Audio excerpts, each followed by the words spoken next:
Go. All right, give me 5 seconds. Welcome into the Punt and Pass podcast. I'm your host, Drew Butler, joined once again by my co-host, Aaron Murray. Aaron, it's great to have you back in the fold. College football news headlines have reached full-on craziness. It is August 11th. The season is supposed to start in less than a month, and here we are. Everything is up in the air. If you want to stay up to date, be sure to follow us on social media at Punt and Pass on Twitter and Instagram. I am at Drew Butler. Aaron is at Aaron Murray 11. And if you haven't already, which I'm sure you have, be sure to check out our new website, puntandpass.com. It is fantastic. It's got a blog. It's got a shop, which we call the locker room. It's got links to everywhere that we have the podcast distributed.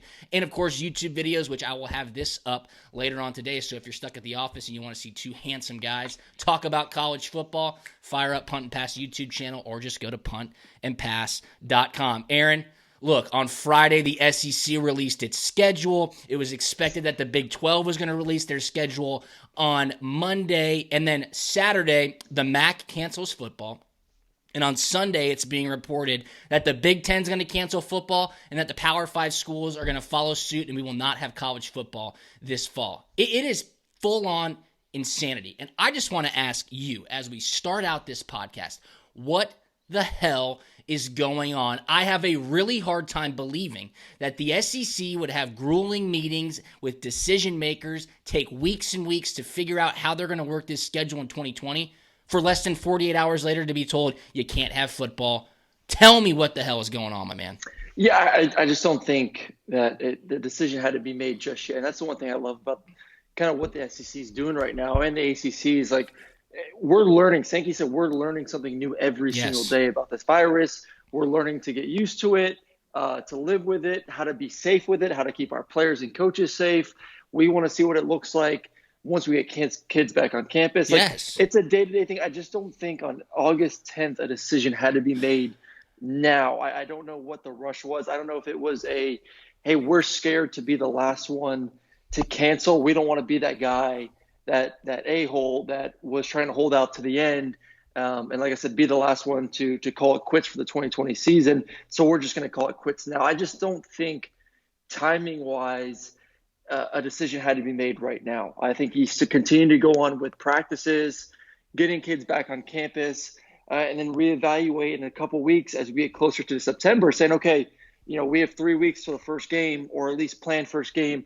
How are things looking? How are the players doing? Is there an uptick in the virus amongst the team and amongst the conference? And if not, let's see if we can make this thing happen. So I just think it was all rushed. And like I said, I think I know we're a little bit biased towards the SEC, but I think Sankey and what he's doing right now is the appropriate path. And I continue to think that he's going to follow this until the end of this month, beginning of September, before the SEC makes a decision about what they want to do. I could not agree more. And yes, of course, we are biased, but for a good reason. The SEC is the best conference in college football. But Greg Sankey is actually leading. He is sitting there saying what you just said, Aaron. If we have learned one thing throughout this entire pandemic from the beginning of March, is that the key is to be patient. Assess all necessary information before you make a decision, and that is what the SEC has done. And keep in mind, the SEC was really the trailblazer in saying, we'll postpone the start of our season to the end of September, which is looking pretty brilliant at this point. But going back to Sunday afternoon, when Pat Forty, who I am all over on social media, I call him Yahoo Sports' self-righteous college football thought leader, he's reporting that the Power 5 conferences are going to follow the MAC, the Big 10 is going to start, the Pac-12 will follow, and then the other dominoes will fall. And by Sunday evening, you're on social media sitting there going, wow, college football is not going to happen. And then one voice came out and started a hashtag with the hashtag We Want to Play, and it was Clemson quarterback Trevor Lawrence, who I tip my cap to because Trevor Lawrence has really stood up to become the leader of the football players, the leader of the student athletes, giving them a voice of the people who are actually playing the game. And they said unequivocally, we want to play. Now, there were some caveats, right? They came up with this beautiful banner who I guess a offensive lineman from Oregon or Washington State who's a graphic design major created. They had this amazing Zoom phone call. Justin Fields was on it. Trevor Lawrence was on it. Chuba Hubbard was on it. Sene Powell was on it, who's going to be a first top 5 pick offensive lineman from Oregon. And they said this with hashtags we are united and hashtag we want to play. We all want to play football this season. We want to establish universal mandated health and safety procedures and protocols to protect college athletes against COVID-19 among all conferences throughout the NCAA. Yes, that is doable, I believe, and I think that is a great first demand in order to play in 2020. 2, give players the opportunity to opt out and respect their decision. I believe that's already been done on a pretty broad scale. I'm not sure if it's 100% certified throughout every school in the NCAA. 3, guarantee eligibility whether a player chooses to play the season or not. I believe also this has been painted with a pretty broad brush that if you opt out due to health concerns, your eligibility will not be affected. 4, use our voices to establish open communication and trust between players and officials, ultimately create a college football players association. That gets a little hairy if that is the demand to play in 2020. You and I are about to talk about that. And 5, representative of the players of all the Power 5 conferences, they all signed it. That was it. Look, health and safety is the number one issue, and it should be always in college football, Aaron, not just in 2020, not just amid a pandemic, but the big cog here is create a players association, which maybe is necessary. Is the players association the same thing as a union? There's a little bit of gray area there. It is tough to unionize. Obviously, you have to be an employer. You have to unionize on behalf of a labor union. That takes a while, and there's certainly tough ways to do it. How do you do it? Is it just football players? Is it just FBS? Is it divisions 1 through 3? That is tough, but the college football players should have a voice. Hat tip to Trevor Lawrence for gathering this group and saying what needs to be said. The football players want to play football. That's pretty clear. Thoughts on Trevor Lawrence? I feel like this is something you might have done back in 2013. I think it's absolutely tremendous, Sam. I mean, obviously, he's probably one of the most recognized players among everyone that kind of knows and follows along with college football. I mean, the kid's going to be most likely number 1 or number 2 draft pick, and he wants to play, man. Because he's looking at it as this is probably my last season. Yep. If things get pushed to the spring, there's a good chance he probably won't play. I mean, we can both agree that if things get pushed till spring, and then I'm sure we'll discuss this later, I don't think that's a good idea. All the top players aren't playing. So he's like, man, this is my one last opportunity to win an Ellen Natty, try to win a Heisman. I want to go. Like I said, he's a recognizable name and face. So I have tons of props to him for kind of stepping up, taking the lead right now. And I just love the movement from the rest of the players. And then the coaches as well, too. I think that's another big thing, too. It's not just the players out there kind of pushing for the season. You're seeing coaches, jump on back of them saying, hey, we're with our players. We want to play. These kids have worked too darn hard. Yes. They're doing a great job. I mean, go to Jim Harbaugh up there at Michigan. What they have done with the numbers of keeping everyone safe, with keeping the numbers down when it comes to cases of COVID has been tremendous. And you can say that about a lot of schools among all the Power 5 conferences. They're doing everything right. I mean, can they do that for 5 months now? Can they do that when all of a sudden there's a bunch of co-eds on campus and you're telling these kids, hey, stay away from the ladies, stay away from the parties, just focus on football? They're saying, hey, we can do that. We can focus. Yes. I don't know if that can last, like I said, for 5 months. But as of right now, I just feel like everyone's doing the right thing. Everyone is taking care of themselves. Everyone is respecting their teammates. Everyone's respecting their coaches. I think there's been a great plan in place. And I just, like I said, once again, I don't know why the decision was made on August 10th when things are, as of right now, going pretty darn well when it comes to, I know the world's crazy, but with the college football players, things aren't that crazy with keeping these guys, like I said, safe at the moment. Yeah, I feel like it's being lost or not being reported consistently enough that these guys are on campus right now. They've been on campus for 10 weeks. They've been with their coaches. They've been with their trainers. They're getting ready for the season. Like, why isn't that being reported widely enough? It seems like if you're just average Joe college football fan and you read the headlines that were just going nuts over the weekend, you would think college football players are at home all over the nation and they're just going to band them all together, throw them in a room and say, go make this thing happen. There is a reason that they are figuring out a way forward. I think one of the bigger criticisms of the decision making that's happening on a conference level, Aaron, is that people want to know what's being said behind closed doors. What are the medical advisors? What are the task forces telling the conference leaders, the university presidents? Why on earth would the conferences announce schedules, right? Why on earth would the conferences move puzzle pieces around 2 years in the future to see how they can form a 10-game season in 2020 if their medical advisors and if their medical task forces were telling them, guys, I wouldn't do that because it's not possible, right? And on Sunday, you're reading from Dan Wolken, from Pat Forty, from guys who simply, based off how they have been covering this on social media, make it seem like they do not want college football to happen. Their biggest concern for college football in 2020 was the unknown, keyword here, unknown long-term effects if you contract coronavirus. I think that is an absolutely laughable reason to cancel college football. The unknown effects.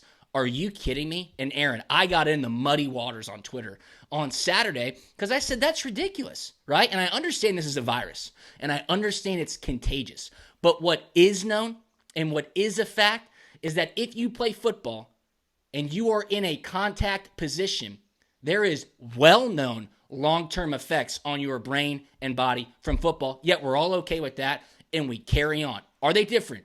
Yes. But you're going to tell me a virus with unknown effects is a reason to cancel the season when we do know what type of long-term effects the game of football inherently presents? That's crazy to me. Your thoughts? Wait. It goes back to Trevor Lawrence, what we've seen from other players and coaches kind of speak up over these past couple of days is where do they feel safest? And I think every single player would agree we feel safe in the football facility. We feel safe with our teammates. We feel safe with our coaches. We honestly don't feel safe going back home. We see our communities. We see the outbreaks going on there.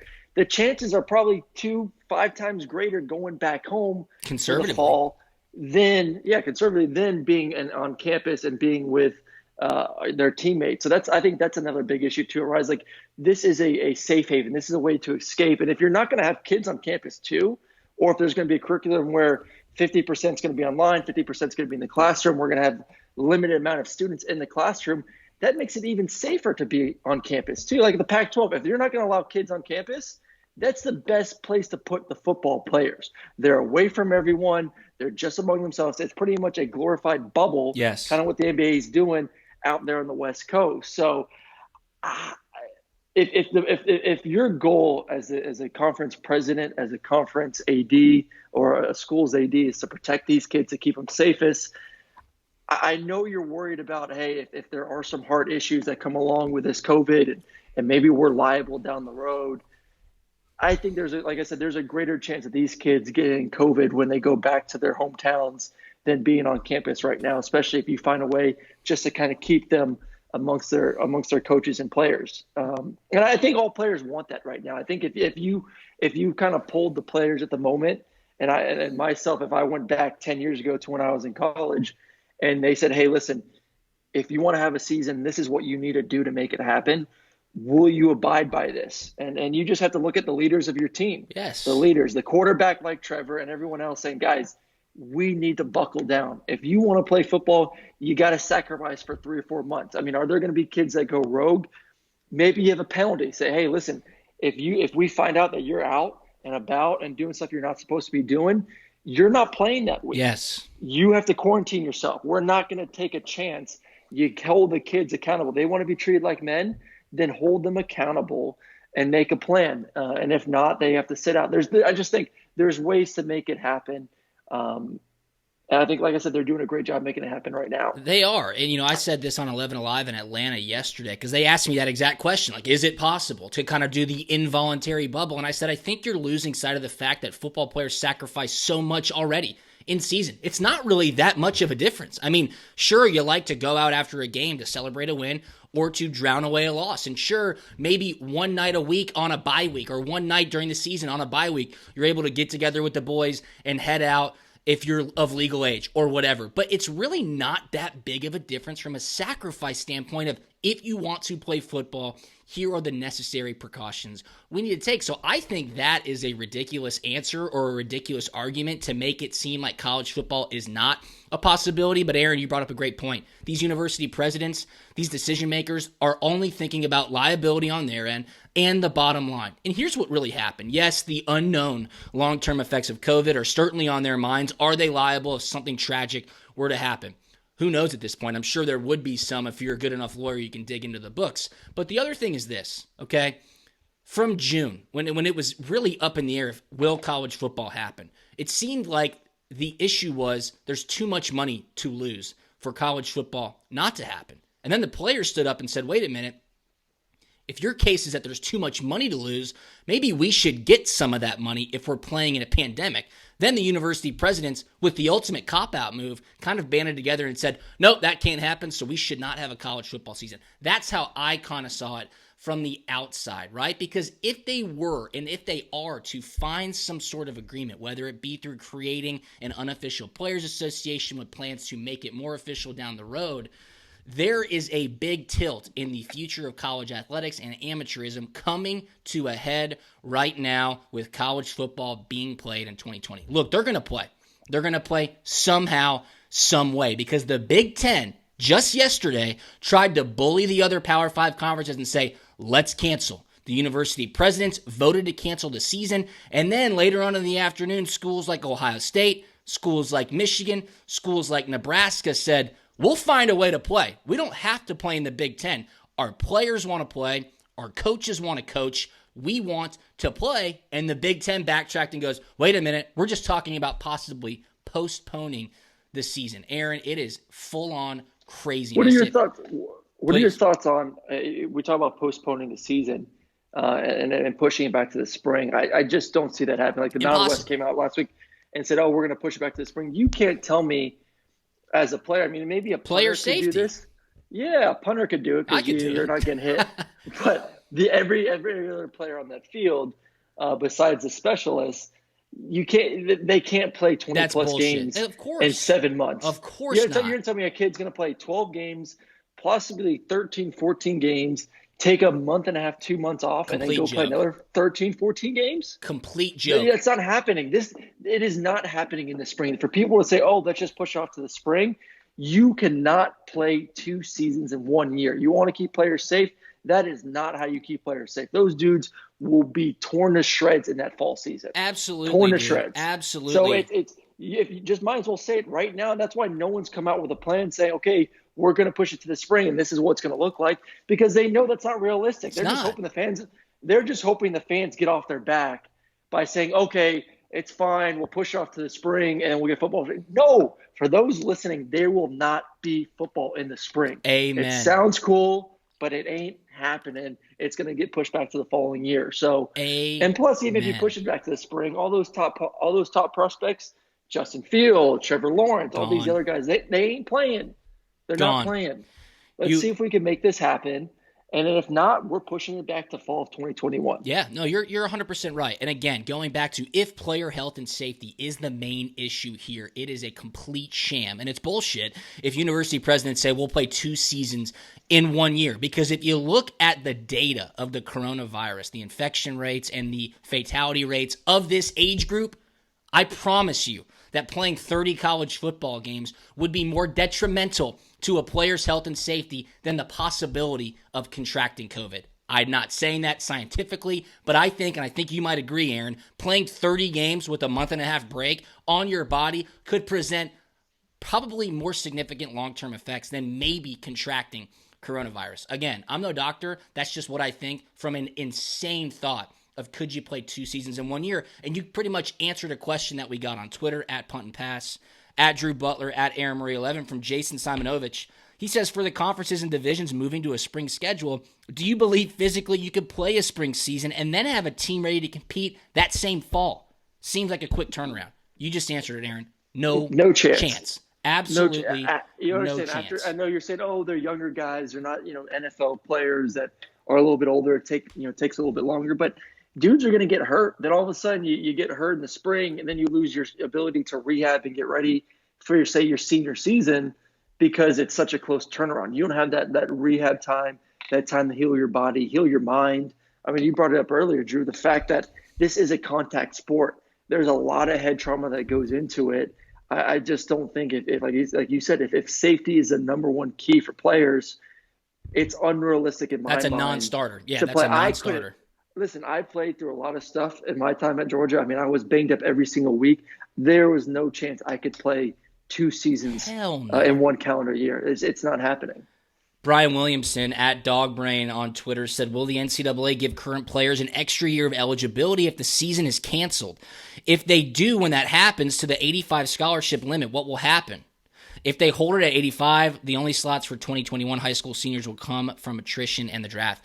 That's such a complicated question. It seems like eligibility and scholarship honors will remain intact if you opt out. Keep in mind, though, Brian, I don't think, and I think Aaron's in the same boat, that the season will get canceled, and the number of players that have opted out at this point is very small in relation to the total number of student athletes in the FBS, really in all of college football. So I'm not quite sure what would happen there. They would probably have to create a couple more scholarships per year on a some sort of a contingency basis to allow for whatever the hell is going to go on if they do cancel the season, but I don't expect that to happen. And then, Aaron, one more question from Twitter, and we appreciate everybody following us, from Kyle Morrow. He says, is it possible to allow name, image, and likeness to be paid to the players as soon as this season? Simply put, no. The NCAA is already trying to push back on it right now in Congress. It's going to happen next year. It should happen, and it should have happened years ago. That's how student athletes should get paid, off their name, image, and likeness. It's the only way to do it because the money would not flow through the universities. You don't have to worry about Title IX. You don't have to worry about non-revenue sports wanting their fair share. That should happen immediately, and that will be great. That will be great for college sports. It will be great for football players. That is fantastic. One more thing, and we'll probably be able to talk about this for a couple more minutes, Aaron, but I loved seeing the players say, we want to play. I loved seeing the coaches say, we want to coach these players. They're fighting for these players, saying, guys, you don't understand how hard they've been working, how much they've put into this over the years, over the course of their life, just to have the opportunity to play this season. And then the college football media is telling us somehow that this is some sick, twisted political statement that football players want to play and football coaches want to coach. Are you kidding me? Are you kidding? How has this gotten so twisted, Aaron, to where football players wanting to play and football coaches wanting to coach is being seen as a political statement? I am losing my mind. We need football. Yeah, we do need football. I think everyone's losing their mind because there is no football at the moment. What is going on? There is a huge push. It does seem like it. And I'm torn on this because you do read all these articles and you would say like half of these reporters, or even more of these reporters, are making it seem like they don't even want football season to happen. Like everything is doom and gloom. It needs to be canceled. We just need to try to figure out a way to play in the spring. And then I'm like, well, why do these guys want to cancel? Like, why, when they write these articles, do they make it seem so negative? Because if there's no football season, they don't have a job. They're not doing anything on fall. It's so true. So why don't you find a way to be a little bit more positive, find the good stories, and kind of jump on, like you and I are now, jump on the bandwagon of this movement of we want to play that's coming from the most important people in the situation, the players and the coaches. Let's be a little bit more positive and instead of trying to put everything out there. Like I said, it's all gloom and doom and the world's coming to the end and we can't play football and we can't find a way to keep these kids safe. You can find a way. It has been shown over the past 10 weeks. Yes. You can find a way to keep these kids safe, keep the number of COVID cases down, and still be able to play football. When you see these college football media types and you know who they are, all they do is report the worst case scenario at every opportunity available to them. Reporting would be telling us what could happen, but also saying, here's how it's possible. Showing us what's wrong with the situation, but also saying, here's how you can move forward. A couple of people that I would tell you to look out after on social media, who I have been following, and I'm thankful for them because it's a great balance.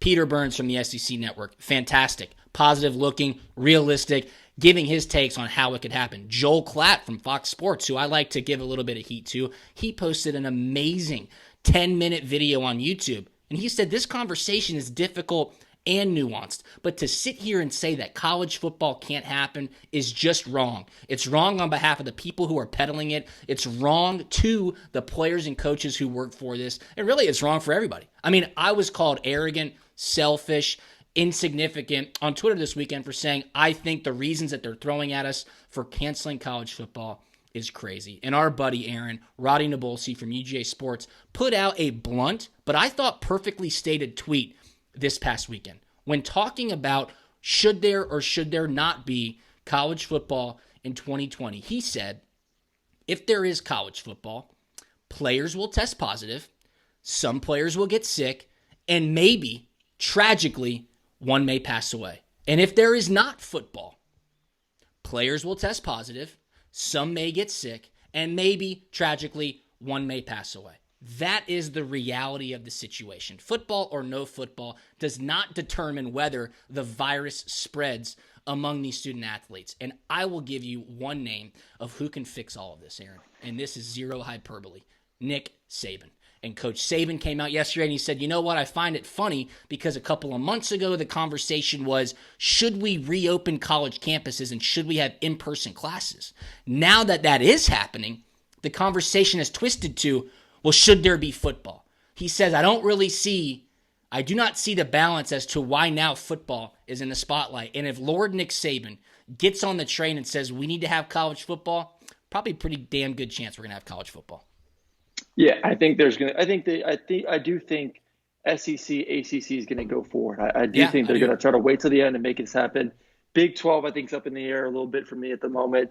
Big 10, Big 10 and Pac-12, I think have kind of ridden the season off and are going to move on and whatever. Move on, we'll make it happen. Is there going to be a national championship? I don't know, but right now I'm perfectly fine with a 10-game season, an SEC championship, and say, hey, listen, crazy year. We made football happen. Yep. And now we can get ready for hopefully a normal fall of 2021. So I like I said, it's going to be kooky. Weeks maybe taken off here or there. And that's why they baked in the schedule weeks where you can move things around. That's why they baked in the schedule the fact that the SEC championship, ACC championship can be moved to different dates. The planning has been done. I think the planning has been great. They've been working on this for a long time. Why all of a sudden when you get to the kind of the starting blocks, you get nervous? You know, it's go time. Don't get nervous. Trust what you've worked on. Trust the process. Trust the plan. And let's see if it can work. No doubt. Follow and listen to Joel Klatt, Barrett Salee, Danny Cannell. I'll even throw my buddy John Kincaid in there. These guys have been on top of it, and Peter Burns, as to you can do this. We can do this. Hashtag we want to play. Hashtag we want to coach. All the above. It can happen. I love what Colin Cowherd, former ESPN, now Fox Sports Radio host, tweeted last night. He said, observation after 10 minutes on Twitter. College football players want to play. Sports writers are convinced they know better. That is so true. And speaking of those same sports writers and how they have made this a political statement, you can look at their motives. You can talk about whatever you want. Yesterday afternoon, President Donald Trump quote tweeted Trevor Lawrence and said, these players have worked too hard to cancel the season. And Pat Forty at Yahoo Sports rips off his mask, quote tweets the president and says, you have got to be kidding me. Exactly what we all thought all along, Mr. Forty. Of course President Trump was going to weigh in on this. It's a winning issue for him. You know he wants to see college football. You know his base wants to see college football. If you thought he was going to stay out of it, then you're just an idiot. I'm very sorry. But that shows you exactly where these sports writers are coming from. And it's a shame, Aaron. It's a shame that me wanting college football, you wanting college football to be played, is somehow a sick and twisted political statement. We have reached peak 2020. I hope we can move forward. I'm with you. I'm with you. I think it's going to happen. Wow. My heart is pounding right now. I think we'll have college football. You know, it's funny because we wanted to tape an episode yesterday, and it's like, why do it now? Shit is changing every single day, every single hour. I'm sure we'll have another one later on this week. I'm sure more announcements will come. I love the SEC's patience. I love Coach Saban standing up. I love these coaches standing up for their players, and I love the players getting a voice and saying, we want to play. Aaron, anything on the way out, my man?